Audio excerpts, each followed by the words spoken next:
Hi, Iranian woman here.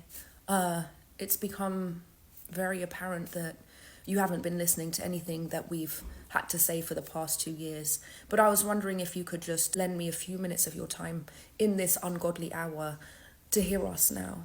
We've had to watch over the past 24 hours people clambering onto the internet to exclaim that Iran has the right to defend itself.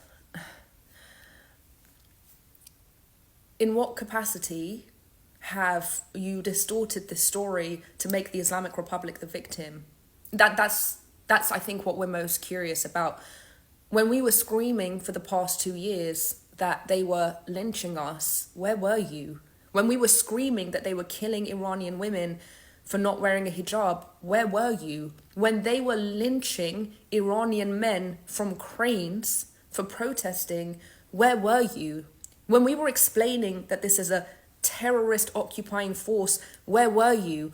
But all of a sudden, everyone's graduated from Instagram School of Law to say that this is a violation of international law and Iran has the right to defend itself. First of all, you're not talking about Iran, you're talking about the Islamic Republic. What the Islamic Republic does is not a reflection of the Iranian people. We've been clear about what we want, which is peace.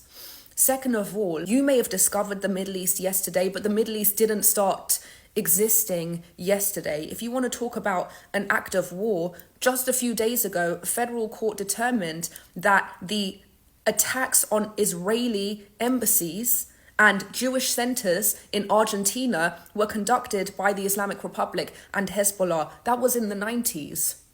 That was in the 90s. Was that an act of war? How about the terror proxies that the Islamic Republic has created to foster regional instability? What did you think that they were there for? What did you think Hezbollah was there for? Hamas, Houthis, the militia groups in Iraq and Syria. Did you think that they were there to instigate a system of public schooling, education, to feed the poor, house the unhoused? What did you think that they were there for? Is that an act of war? Was October 7th an act of war? Are the rockets that Hezbollah fires into northern Israel on a near daily basis an act of war?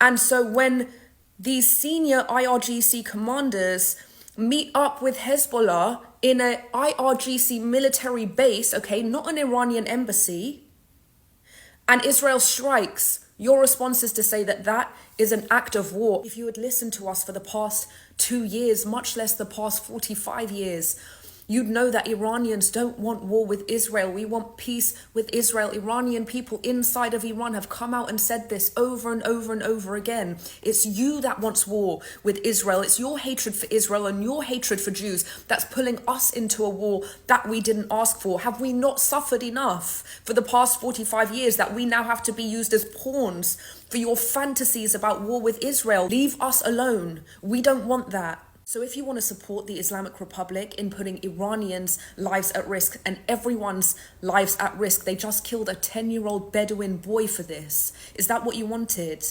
Then just come out and say that with your whole chest. Say you support the Islamic Republic in their continued aggressions that put everybody's lives at risk, but don't say Iran. For 2 years, we asked you to come out and say free Iran, and now you want to speak up to put our lives at risk and say go to war, Iran. You are no friend to the Iranian people for that.